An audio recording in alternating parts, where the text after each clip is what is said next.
नमो नमः। CEC UGC इत्यस्य गुरुकुल पटले पंकज कुमार मिश्रोऽहं संस्कृत दिवस माधृत्य विशिष्टम व्याख्यानम प्रस्तौमि। मित्रों, संस्कृत दिवस जो कि इस वर्ष 12 अगस्त को मनाया जाना है, हम उनके वैशिष्ट्य को, उनके उद्देश्य को, उनके प्रयोजन को, इस दिवस विशेष के महत्व को जानने का प्रयास कर रहे हैं। तदनुसार हम लोग संस्कृत दिवस के विषय में जानते हैं कि 1969 में भारत सरकार की अधिसूचना के आधार पर यह सर्वप्रथम मनाया गया। यह अवसर, यह दिवस हम लोग रक्षाबंधन के दिन अर्थात श्रावणी पूर्णिमा के अवसर पर मनाते हैं। मित्रों, इन सारी विशेषताओं को जानने के बाद अब हम यह जानते हैं कि इस दिवस पर करते क्या है। जैसे कि मैंने सूचना आप लोगों के सामने रखी थी कि कोई भी भिन्न दिवस हो, उस दिवस में एक कार्यक्रम करते हैं, समारोह करते हैं, किसी विशिष्ट वक्ता को बुला करके विशिष्ट व्याख्यान करवाते हैं, आदि आदि आदि। इस संस्कृत दिवस के विशेष के अवसर पर हम लोग क्या करते हैं। स्वाभाविक है, क्योंकि संस्कृत दिवस प्रतिवर्ष एक बार हम मनाते हैं और वह श्रावणी पूर्णिमा के दिन मनाते हैं। इस बार 12 अगस्त को मनाएंगे। तो इसमें जो वार्षिक कार्यक्रम होते हैं वो देखें हम किस तरह से करते हैं। भाषा के प्रचार प्रसार के लिए विभिन्न गतिविधियों, कार्यशालाओं और संगोष्ठियों का आयोजन करते हैं। एक्टिविटीज, अब एक्टिविटीज क्या होती है? जो कॉलेजेस हैं, स्कूल्स हैं, उनके बच्चों के बीच में कंपटीशन करवाना, क्रिएटिव वर्क करवाना, पेंटिंग करवाना, ड्राइंग करवाना, श्लोकोच्चारण करवाना, संस्कृत के महत्व के ऊपर में भाषण दिलवाना, इसी तरह कार्यशाला, वर्कशॉप आदि करते हैं। कहीं संस्कृत को बोलने का वर्कशॉप, कभी कहीं संस्कृत में जो पाए जाने वाले विभिन्न चीजों की हम का एग्जीबिशन लगाते हैं, ताकि हम लोगों से अपने को जोड़ सकें, संस्कृत को हम जोड़ सकें। इसी तरह से जो संगोष्ठियां होती है, जो विशिष्ट शोध संस्थान होते हैं, बड़े बड़े विश्वविद्यालय हैं, दिल्ली विश्वविद्यालय हो, कुरुक्षेत्र विश्वविद्यालय हो, जेएनयू हो, जामिया मिलिया हो, या अन्य भी प्रदेश के जो बड़े बड़े विश्वविद्यालय हैं जहां पे संस्कृत विभाग हैं, वहां पर भी विशिष्ट व्याख्यान समायोजित किए जाते हैं। वहां पर भी छात्रों की प्रतिस्पर्धाएं निकाली जाती है। कई कई जगह तो प्रभात फेरियां भी निकाली जाती हैं संस्कृत दिवस को ध्यान में रख करके। अर्थात जो भी संस्कृत के प्रति अनुराग रखने वाले व्यक्ति हैं, उन सबको ऊर्जा के साथ इस दिन विशेष के अवसर पर जोड़ के रखना और उनके मन में संस्कृत के महत्व, संस्कृत के प्रति अनुराग को स्थापित करना, यह पूरे दिन का हमारा संस्कृत का कार्यक्रम होता है। मित्रों, इस कार्यक्रम के लिए कई सारी ऐसी संस्थाएं हैं जो हम जिसको कह सकते हैं कि जो सरकारी संस्थाएं नहीं हैं, जो कॉलेजेस नहीं हैं, जो स्कूल्स नहीं हैं, या जो कोई इंस्टीट्यूशन नहीं है, लेकिन केवल और केवल संस्कृत के प्रचार प्रसार के लिए जो समर्पित संस्थाएं हैं, चाहे वो संस्कृत भारती हो, चाहे लोक भाषा प्रचार समिति हो, या अन्य संस्कृत उत्थान वाला कोई परिषद हो, तो ये लोग तो इन्वॉल्व हैं, कृत संकल्प होते हैं संस्कृत के लिए। और साथ ही अकादमियां, जैसे दिल्ली संस्कृत अकादमी है, या जैसे उत्तराखंड संस्कृत अकादमी है, हरियाणा संस्कृत अकादमी है, या बिहार संस्कृत अकादमी हो, उत्तर प्रदेश संस्कृत संस्थान हो, ऐसे सारे के सारी जो अकादमियां हैं, वो भी इस दिवस को और अधिक विशेष एक रंग दे करके इसको मनाते हैं। बड़े बड़े विद्वानों को इस अवसर पर पुरस्कृत किया जाता है, सम्मानित किया जाता है, ताकि यह दिन एक प्रतीक, एक स्मृति के रूप में सदैव लोगों के मन में विद्यमान रहे। आजकल नई परंपरा चली है, संस्कृत में भी डीजेज आने लगे हैं, संस्कृत में भी आजकल आधुनिक बॉलीवुड की तरह गान परंपरा चल पड़ी है, तो मनोरंजन के कार्यक्रम भी संस्कृत में यत्र तत्र होने लगे हैं। इसी तरह से अगर इसके अवसर पर और हम क्या करें या क्या करना चाहिए, दोनों बातें हैं। एक तो यह है कि हम क्या करते हैं। जब हम कहते हैं क्या करते हैं, तो यह परंपरा बन गई। क्या करना चाहिए, यह इनोवेशन हो गया, और हम क्या करेंगे ये हमारी प्लानिंग हो गई। तो इस तरह से हम अपने ट्रेडिशन को, हम अपने इनोवेशन को और हम अपने प्लानिंग को एक साथ एकत्रित करके इस संस्कृत दिवस को मनाते हैं। तदनुसार जो संस्कृत में लिखी जाने वाली जो विभिन्न पुस्तकें हैं, इन पुस्तकों का भी वितरण किया जाता है, शिविर लगाए जाते हैं, लोगों के मुंह पे संस्कृत के शब्द डलवाने के लिए संस्कृत संवाद कार्यशालाओं का आयोजन होता है। तो इस तरह से हम इस दिन को मनाते हैं। जितने भी हमारे टेलीविजन हैं, खास करके जो डीडी जो हैं, उस पे डीडी न्यूज के क्रम में जो संस्कृत प्रसारण होता है, उन सारे चैनलों पर भी, आकाशवाणी आदि के द्वारा भी संस्कृत के कार्यक्रमों का प्रसारण होता है। क्विज आदि का आयोजन किया जाना, भाषण का आयोजन किया जाना, वाद विवाद प्रतिस्पर्धा का आयोजन करना, चित्रकला प्रतियोगिता का आयोजन करना, संस्कृत के गानों के ऊपर में, संस्कृत के श्लोकों के ऊपर में नृत्य आदि करना। तो ये सारे के सारे मनोरंजक कार्यक्रम जो होते हैं, इन सारे, चाहे वो संचार तंत्र हो, चाहे वो लोक व्यवहार तंत्र हो, सर्वत्र जो है यह देखा जाता है, देखा जाना चाहिए। इसके साथ ही एक और बातें आती है कि इस संस्कृत के प्रोत्साहन के लिए भारत सरकार क्या क्या विशेष चीजें इस संस्कृत के लिए करती हैं, करती रही हैं, आगे भी संभावनाएं बनती हैं करते रहने की। और यह संस्कृत दिवस है जो मानो प्रतिवर्ष हमें यह प्रेरणा देता है, प्रतिवर्ष हमें यह ऊर्जा देता है कि संस्कृत में कुछ नया करें। तदनुसार भारत सरकार संस्कृत भाषा के लिए प्रतिवर्ष राष्ट्रीय पुरस्कार 16 वरिष्ठ विद्वानों को देती है। और इसके साथ ही 5 युवा विद्वान जो 40 वर्ष से कम आयु के होते हैं या 40 वर्ष तक के आयु के होते हैं, ऐसे 5 युवा विद्वानों को भी बादरायण पुरस्कारों से पुरस्कृत किया जाता है। इसी प्रकार जो भी कोई प्रकाशन में रुचि रखते हैं, लेखन में रुचि रखते हैं, ऐसे के लिए प्रकाशन के लिए वित्तीय सहायता दी जाती है। दुर्लभ संस्कृत ग्रंथों का पुनर्मुद्रण करने की प्रेरणा भारत सरकार देती है। इसी प्रकार संस्कृत के विकास के लिए 18 परियोजनाओं वाली अष्टादशी को लागू करने का भी परामर्श है, निर्देश है।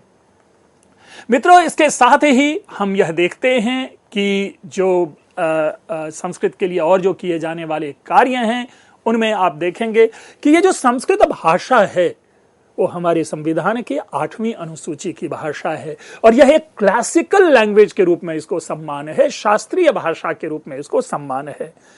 उत्तराखंड सरकार ने 2020 में इसे नियमित रूप से संस्कृत का उपयोग सिखाने के लिए राज्य भर में संस्कृत ग्राम विकसित करने का निर्णय लिया था।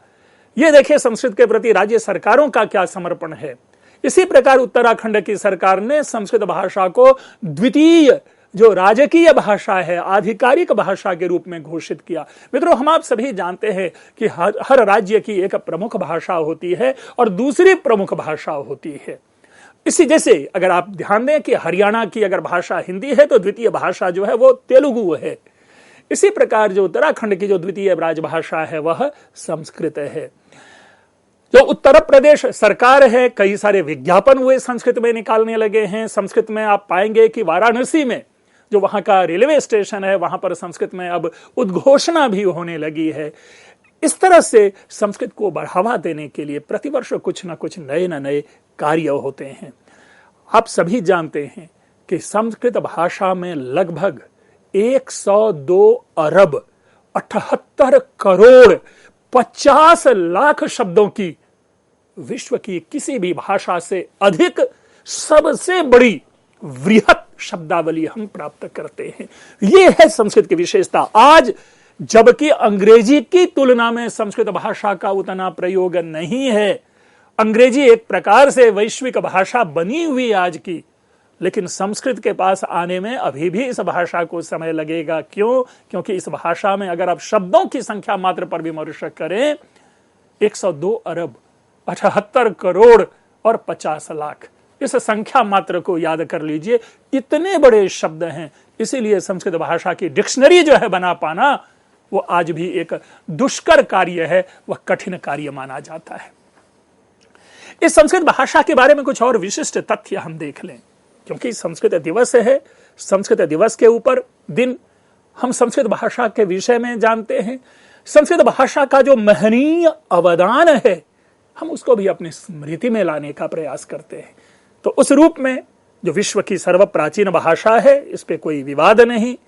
यह अगर आप भाषा वैज्ञानिक दृष्टि से अगर इसका समालोचन करें तो यह इंडो आर्यन भाषा है, जो सबसे प्राचीन जो कह सकते हैं दस्तावेज यानी लिखित प्रमाण, जो लिपिबद्ध किया हुआ जो ग्रंथ है, जिसकी चर्चा हमने इससे पूर्व भी की, जो वेद है और वैदिक साहित्य है, वह भी हमें संस्कृत में ही प्राप्त होते हैं।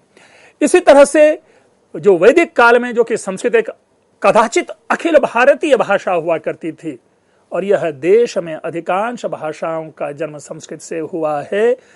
अब जब हम कहते हैं अखिल भारतीय भाषा, इसके पीछे एक कारण है। उस कारण को हमें यह जानना है कि भले ही हम कह लें कि अन्य प्रादेशिक भाषाएं हैं और कतिपय ऐसी प्राचीन कैसे प्रादेशिक भाषाएं हैं जिनका इतिहास अन्य भाषाओं की अपेक्षा और भी प्राचीन है, जैसे तमिल प्रदेश में भी आप जाएंगे, तमिलनाडु में भी जाएंगे तो वहां पर कई ऐसे अभिलेख मिलते हैं जो कि संस्कृत में लिखे गए हैं, और तमिल में है, तमिलियन ब्राह्मी में लिखे गए संस्कृत का अभिलेख है। अर्थात संस्कृत के प्रमुख जो पहुंच है वहां पर भी है। मलेशिया में, इंडोनेशिया में, जो थाईलैंड है, कंबोडिया है, वियतनाम है, जितने भी आप तथाकथित कहते हैं कि साउथ ईस्ट एशिया की बात जब करते हैं, उन सारी जगहों पर आपको संस्कृत के लेख के प्रमाण उपलब्ध होते हैं। इसलिए एक अखिल भारतीय भाषा को ना कह के हम इसे कहें कि अखिल दक्षिण, जो कहते हैं ना, जो अभी हमने कहा कि साउथ ईस्ट एशिया की बात है, कि दक्षिण पूर्व एशिया की यह भाषा हुआ करती थी। और यही कारण है कि इन प्रदेशों की भाषा में संस्कृत के प्रभाव को हम पाते हैं। मित्रों, जो इंडोनेशिया का जो प्लेन है उसका नाम है गरुड़। अब देखिए, गरुड़ आपकी शब्दावली है, संस्कृत की शब्दावली है। वहां की सेना का, आर्मी का नाम है भयंकरा। इसी तरह अगर आप नेपाल में जाएंगे तो वहां पर आपको लिखा मिलेगा, वहां के टका जो राशि जो मुद्रा है उस पर लिखा मिलेगा, जननी जन्मभूमिश्च स्वर्गादपि गरीयसी। तो आदि ऐसी ऐसी चीजें जो अन्य जगहों पर भी हमारी भाषाओं का प्रयोग होता है। आप अगर अब चले जाएं थाईलैंड, जो थाईलैंड का जो राष्ट्रीय पशु है वो हाथी है, और उसके लिए वहां पर ऐरावन शब्द प्रयोग होता है, जो ऐरावत है अपना। मूल विषय है कि यहां पर हम तुलना करके और संस्कृत की महत्ता की बात ना करते हुए केवल यह कहें कि संस्कृत का जो ऐतिहासिक जड़ है वो इतनी गहरी है कि तभी जाकर के हम 103 करोड़ लगभग शब्द की चर्चा यहां पर करते हैं। ये ठीक है, ये हम जरूर मानते हैं कि जैसे जैसे प्रादेशिक भाषाओं का उद्भव होता गया, इसका जो दुष्प्रभाव है वो संस्कृत के ऊपर पड़ा। अगर क्षेत्रीय भाषाओं का विकास नहीं होता, क्षेत्रीय भाषाओं का पल्लवन नहीं हुआ होता, तो शायद आज संस्कृत बनी रहती। यह भाषा किसी न किसी तरह से आधुनिक व्युत्पत्तियों और क्षेत्रीय बोलियों के कारण अपना अस्तित्व खोती जा गई, जिसको संस्कृत के विद्वानों ने समझा। संस्कृत के विद्वानों ने उस संघर्ष को समझा, उस प्रतिस्पर्धा को समझा, और उसको हम तक पहुंचाने के लिए कि संस्कृत किन किन समस्याओं से जूझ रही है, उनको हम तक पहुंचाने के लिए भी मानो इस संस्कृत दिवस का आयोजन किया जाता है और किया जाना चाहिए। इसी तरह से अगर आप जो आज जो एक नई जो सबसे चर्चा का विषय है, हम उसके ऊपर ही करेंगे, नई शिक्षा नीति, जो वैज्ञानिक भाषा के रूप में है संस्कृत की वैज्ञानिकता के ऊपर ज्यादा विमर्श ना करे, एक उदाहरण मात्र में हम समझ लेते हैं कि एकमात्र ऐसी भाषा है जैसा हम बोलते हैं वैसा ही सुनते हैं, लिखते हैं, जैसा लिखते हैं वैसा ही बोलते हैं। इसमें किसी अन्य भाषा की तरह साइलेंट नहीं होता, वर्ण यहां पर विलुप्त नहीं होते। प्रत्येक वर्ण शब्द में अपनी सत्ता को विद्यमान किए रहता है। तदनुसार एक शब्द है कार्त्स्नीय। अब देखें इस शब्द को, का, र आधा, त आधा, स आधा, न आधा, यानी जिसको हम संयुक्त कहते हैं, र संयुक्त, त संयुक्त, स संयुक्त और न संयुक्त। हम जब उच्चारण करते हैं तो ये सारे शब्द यहां विद्यमान रहते हैं, और तब हम कहते हैं कार्त्स्नीय। र, त, स, न, यह स्पष्ट सुना जा सकता है।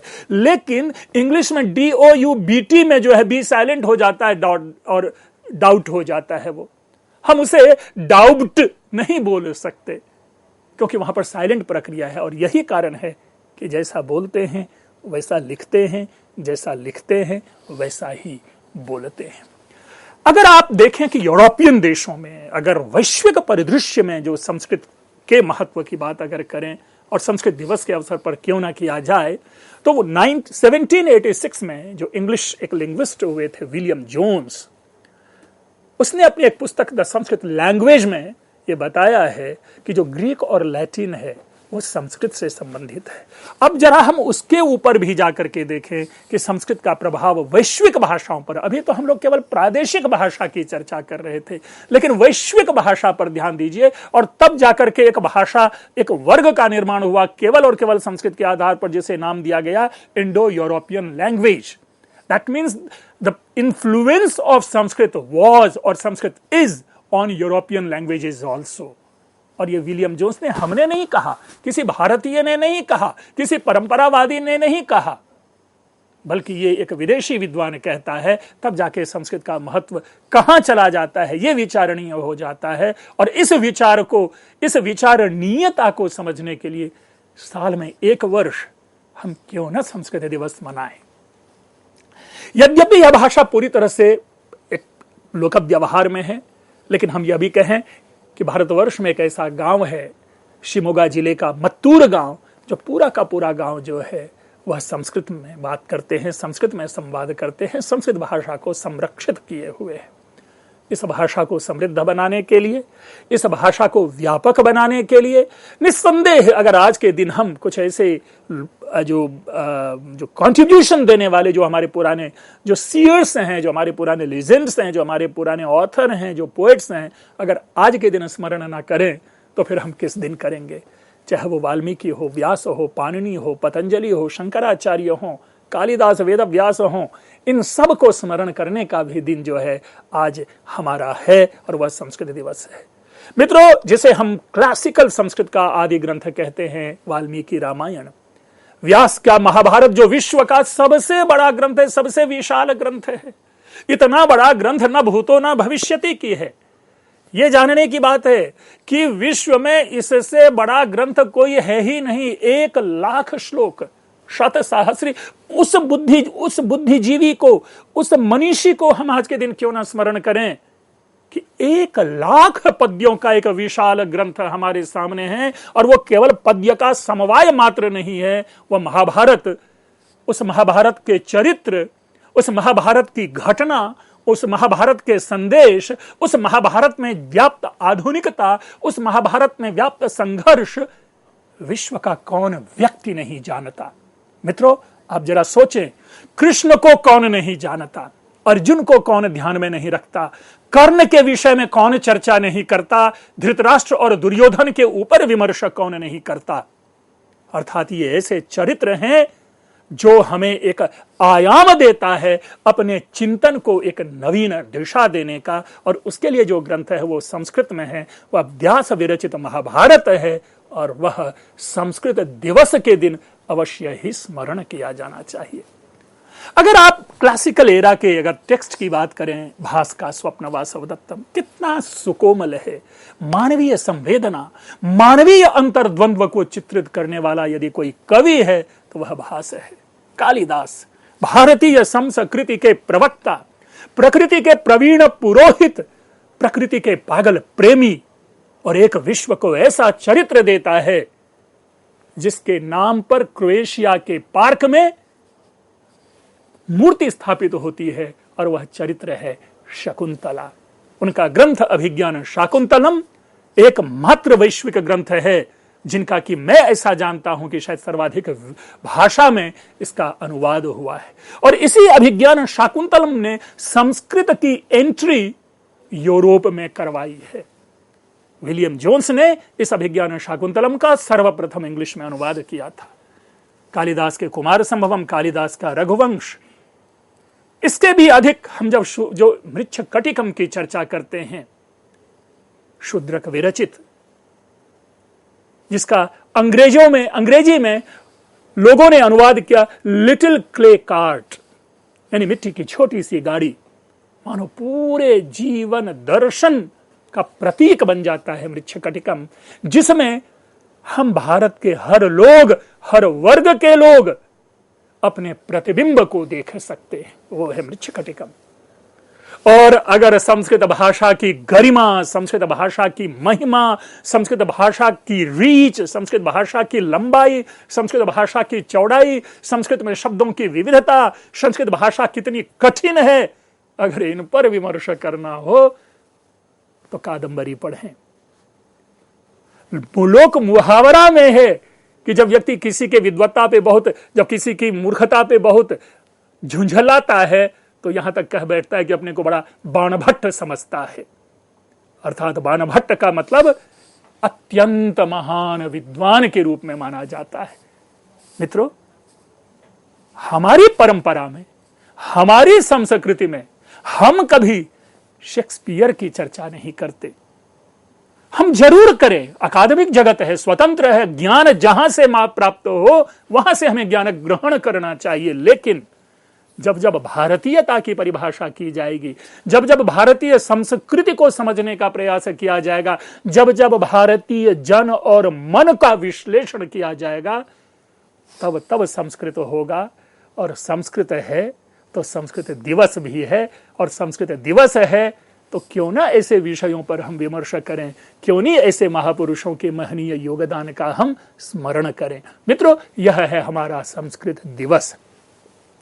अश्वघोष हो, भारवी हो, माघ हो, श्रीहर्ष हो, और यही नहीं, जितने भी, अगर आप दर्शन की बात करें, आज भले ही संस्कृत विभाग के अतिरिक्त अन्य दर्शन के विभाग हैं, मित्रों, जब जब वो भारतीय दर्शन पढ़ाएंगे तो वो संस्कृत के ग्रंथ से निकले हुए उस दार्शनिक विचारधारा की व्याख्या ही अपने छात्रों के समक्ष करेंगे। अन्य कहीं से आयातित ज्ञान नहीं आएगा। उसके लिए आवश्यक रूप में संस्कृत के शास्त्रों का अध्ययन करना पड़ेगा, क्योंकि ट्रांसलेशन किए गए विषयों से हम पूर्ण ज्ञान नहीं प्राप्त करते। जिस प्रकार ट्रांसलेशन सेकेंडरी सोर्स होता है, उसी प्रकार हमारा ज्ञान सेकेंडरी बन जाता है। इसीलिए खास करके जो दर्शन के जो विभाग वाले हैं, वे जरूर संस्कृत के इन ग्रंथों को अपने अध्ययन और अध्यापन में शामिल करें। मित्रों, एक जो नई आजकल की जो, जब हम संस्कृत दिवस की चर्चा करते हैं तो ये आज के संदर्भ में यह रेलेवेंट होता है कि हम NEP की चर्चा करें। That means new education policy, नई शिक्षा नीति। इस नई शिक्षा नीति ने संस्कृत को किस प्रकार से देखने का प्रयास किया है, संस्कृत के परिवर्धन संवर्धन के लिए क्या क्या प्रयोग किया है, या क्या क्या अपेक्षा रखती है यह नई शिक्षा नीति संस्कृत से और संस्कृत के लिए, उनकी भी चर्चा आज आवश्यक हो जाती है। और तब जाकर के हम देखते हैं कि नई शिक्षा नीति ने भाषा को मुख्य धारा में लाने के लिए एक महत्वाकांक्षी मार्ग निर्धारित किया है। अर्थात संस्कृत के उत्थान के लिए एक बड़े ही व्यापक दृष्टि और दृष्टिकोण के साथ यह नई शिक्षा नीति आई है। इसके अंतर्गत विद्यालयों में संस्कृत के अध्ययन की प्रस्तावना है, जिसमें त्रिभाषा सूत्र के साथ साथ उच्च शिक्षा में एक भाषा विकल्प भी शामिल है। और ऐसी इन जगहों पर संस्कृत को हम अपने लोक व्यवहार में, अपने अध्ययन अध्यापन में लाने के लिए प्रयास कर सकते हैं। और इस प्रयास को, इस अवसर को उपलब्ध करा रही है नई शिक्षा नीति। संस्कृत विश्वविद्यालयों को उच्च शिक्षा के बहुविषयक संस्थानों में बदल दिया गया। ये जो एक कह सकते हैं कि मल्टी डिसिप्लिनरी इंस्टीट्यूशन। हम आप आज जब संस्कृत के पाठ्यक्रमों का निर्माण करते हैं तो हम यह सोच करके निर्माण करते हैं कि यदि यह पाठ्यक्रम देंगे तो पॉलिटिकल साइंस के बच्चे पढ़ेंगे कि नहीं, फिजिक्स के बच्चों के लिए उसमें हम क्या दे रहे हैं। ये एक जो नई जो विचारधारा लाई है, जो इनोवेटिव जो ब्रेन को डेवलप करने के लिए हमारे पास अवसर उपस्थित किया है, वो नई शिक्षा नीति ने। और तदनुसार हमारे पाठ्यक्रम में भी जो बहुवैषयिक जो पाठ्यक्रम है उनको बनाए जाने का प्रयास अन्यत्र भी चल रहा है। संस्कृत को बढ़ावा देने के लिए एक नोडल एजेंसी, एक नोडल प्राधिकरण जो है, उसके रूप में दिल्ली में राष्ट्रीय संस्कृत संस्थान की स्थापना की गई। मित्रों, जिसे हम आप लोग जानते हैं कि आज यह केंद्रीय विश्वविद्यालय का रूप ग्रहण कर चुका है, लेकिन राष्ट्रीय संस्कृत संस्थान बहुत सारी चीजों की नोडल एजेंसी है। आज भी वहां से ही कई सारे जो आदेश हों या संस्कृत के लिए कई सारी योजना जो है वो प्रस्तावित होती है, विमर्श होता है और भारत सरकार उसको जो है फॉलो करती है। तो वो थी जो आज जो है उनका रूप स्वरूप बदल गया है। जो राष्ट्रीय संस्कृत संस्थान आज से 2 वर्ष पहले जिस रूप में था वैसा नहीं है, क्योंकि इसे केंद्रीय विश्वविद्यालय का स्वरूप प्रदान कर दिया गया है।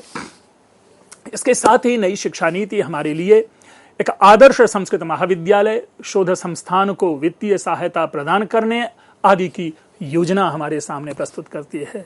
महाविद्यालय स्तर पर संस्कृत पाठशाला के विद्यार्थियों को योग्यता के आधार पर छात्रवृत्ति प्रदान करना, ये सारी चीजें हमें संस्कृत दिवस के अवसर पर आपस में परस्पर लोगों के साथ बांटना चाहिए। क्यों? क्योंकि अगर इन चीजों का बोध हमें नहीं होगा तो संस्कृत को हम अपने छात्रों तक संप्रेषित नहीं कर पाएंगे। संस्कृत में जो मिलने वाली सुविधाएं हैं, उन सुविधाओं को हम अपने लोगों तक बांट नहीं पाएंगे। इसलिए महाविद्यालय स्तर पर संस्कृत पाठशाला के विद्यार्थियों को योग्यता के आधार पर जो छात्रवृत्ति प्रदान करने की योजना है, यह संस्कृत के छात्रों के लिए अत्यंत उत्साही योजना है। शास्त्र चूड़ामणि योजना के तहत अध्ययन के लिए सेवानिवृत्त प्रख्यात जो संस्कृत विद्वान होते हैं, उनको कार्यरत किया गया है। भारतीय संस्थानों, प्रौद्योगिकी, आयुर्वेदिक संस्थान, आधुनिक कॉलेज और विश्वविद्यालयों में गैर औपचारिक संस्कृत शिक्षण केंद्रों की स्थापना करके गैर औपचारिक संस्कृत शिक्षा कार्यक्रम के माध्यम से भी संस्कृत को बढ़ाने की भारत सरकार की जो योजना है वो प्रशंसनीय है। मित्रों, ये सारी बातें थी जिसे हमने संस्कृत दिवस के अवसर पर सविशेष आपके सामने चर्चा किया। मैं उम्मीद करता हूं, आशा करता हूं कि यह जो है यह आपके उपयोग में आएगा। आप इस पर सुने, हो सकता है बोलने के प्रवाह में कई सारी ऐसी चीजें नई आई होगी या कई सारी ऐसी चीजें छूट गई होगी, तो उस पर भी आप लोग विमर्श करें और टिप्पणी करके हम तक वह प्रेषित करें। आप लोगों ने ध्यानपूर्वक सुना, आप लोगों का बहुत बहुत धन्यवाद।